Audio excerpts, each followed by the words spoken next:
Hello বন্ধুরা, আজকে আমি তোমাদেরকে দেখাবো ফুলকপির কোফতা কারি রেসিপি। তো ফুলকপির কোফতা কারি বানানোর জন্য আমি কিন্তু প্রথমে কিছু নিয়ে নিয়েছি, একটা মিক্সিং বোল নিয়ে নিয়েছি। বোলের মধ্যে আমি নিয়ে নিয়েছি 3 থেকে 4 চামচ মতো মুসুর ডাল বাটা। ডাল বাটার মধ্যে আমি একে একে মিশিয়ে দেব 2 চামচ মতো বেসন। তার মধ্যে দিয়ে দিচ্ছি বেশ কিছুটা ধনেপাতা কুচোনো, দিয়ে দিচ্ছি একটা টমেটো বাটা,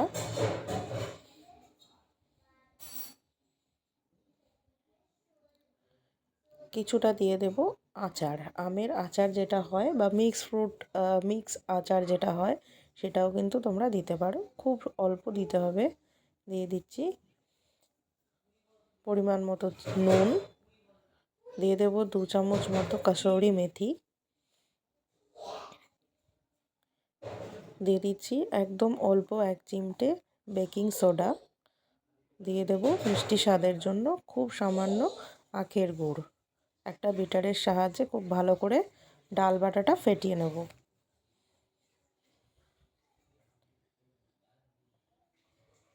ফুলকপির কোফতা কারি রেসিপিটা কিন্তু ভাত অথবা রুটি, পরোটা যে কোনো কিছুর সাথেই এটাকে সার্ভ করা যেতে পারে।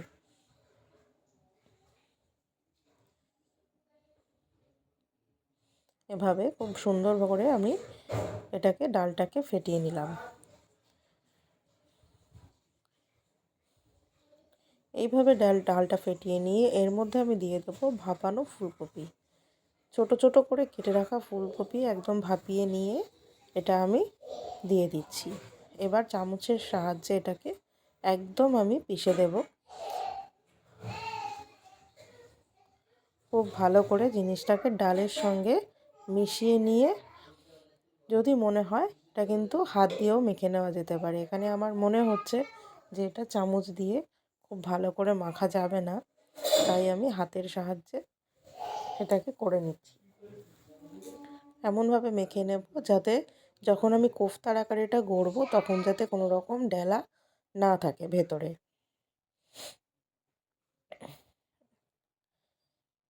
এইভাবে মেখে নিয়ে তারপরে আমি এটাকে কোফতার আকারে গড়ে নিয়ে ভেজে নেব।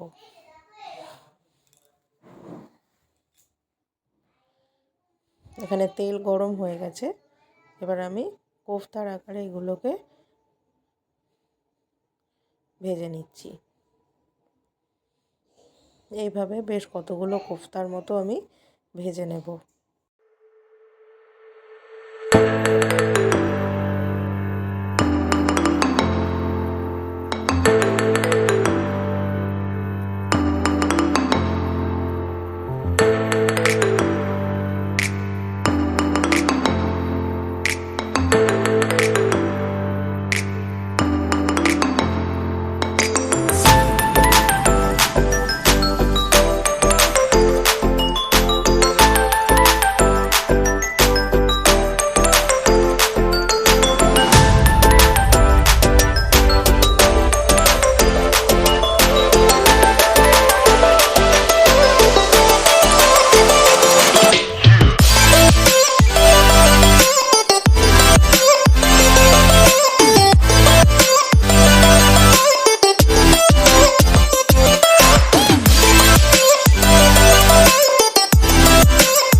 কোফতাগুলো ভেজে তুলে নেওয়ার পর ওই তেলেই আমি গোটা গরম মশলা এবং তেজপাতা ফোড়ন দিয়ে নিয়েছি। তার মধ্যে আমি দিয়ে দিচ্ছি 2টো পেঁয়াজ বাটা, কিছুটা আদা বাটা এবং রসুন বাটা। দুটো পেঁয়াজ বাটা, হাফ চামচ আদা বাটা এবং হাফ চামচ রসুন বাটা। খুব ভালো করে তেলে আমি কষিয়ে নেব। ভালো করে কষিয়ে নিয়ে এর মধ্যে আমি দিয়ে দিচ্ছি মশলা। 1 চামচ জিরে গুঁড়ো, 1 চামচ ধনের গুঁড়ো, হাফ চামচ কাশ্মীরি লঙ্কার গুঁড়ো এবং হাফ চামচ হলুদ গুঁড়ো ভিজিয়ে রেখে আমি একসঙ্গে দিয়ে দিলাম। এর মধ্যে আমি দিয়ে দিচ্ছি 2-3টে চেরা কাঁচা লঙ্কা।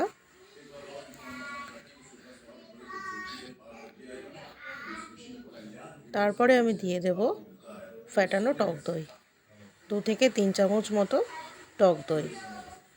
টক দই দিয়ে কিন্তু তারপরে আমি দিয়ে দিচ্ছি এখানে 2 চামচ মতো পোস্ত বাটা। খুব ভালো করে আমি এবার দই এবং পোস্ত বাটা একসঙ্গে কষিয়ে নিচ্ছি। এর মধ্যে দিয়ে দেব 1 চামচ মতো ফ্রেশ ক্রিম। ভালো করে আমি এইভাবে মিশিয়ে নিচ্ছি। দেখো একদম কোফতা কারির যে একটা সুন্দর কালার, সেই কালারটা কিন্তু চলে এসেছে। খুব সামান্য উষ্ণ গরম জল আমি এখানে দিয়ে দিলাম। খুব সুন্দর একটা রং এসেছে দেখো। এবার এটাকে আমি ফুটতে দেব। এখানে আমি দিয়ে দিচ্ছি কিছুটা আখের গুড়, কিছুটা আর দিয়ে দেবো একদম পরিমাণ মতো নুন। গ্রেভিটা ফুটতে শুরু করেছে দেখো। এর মধ্যে কিন্তু আমি ফুলকপির কোফতাগুলো এক এক করে ছেড়ে দেব। সমস্ত কোফতাগুলো আমি এইভাবে দিয়ে দিলাম। আজকের ফুলকপির কোফতার রেসিপি যদি তোমাদের ভালো লেগে থাকে তাহলে রেসিপিটাতে কমেন্ট করে জানিও যে তোমাদের কেমন লাগলো। আর ভিডিওটাতে কিন্তু অবশ্যই একটা লাইক করে দিও। আর যারা নতুন বন্ধুরা আছো তারা সাবস্ক্রাইব করতে ভুলো না। ওপর থেকে আমি গরম মশলার গুঁড়ো ছড়িয়ে দিচ্ছি। ফুটতে শুরু করেছে। কিছুক্ষণ 5 থেকে 7 মিনিট আমি এটাকে ফুটিয়ে একটু মাখা মাখা গ্রেভি হয়ে গেলেই কিন্তু নামিয়ে নেব। নামিয়ে আমি পরিবেশন করে দেব। তো এইভাবে তৈরি হয়ে গেল কিন্তু ফুলকপির কোফতা কারি। এটা তুমি ভাত অথবা রুটি, পরোটা যে কোনো কিছুর সাথেই সার্ভ করতে পারো। সম্পূর্ণ এটা খুব ঘরোয়া রেসিপি, খুব সুস্বাদু একটা রেসিপি।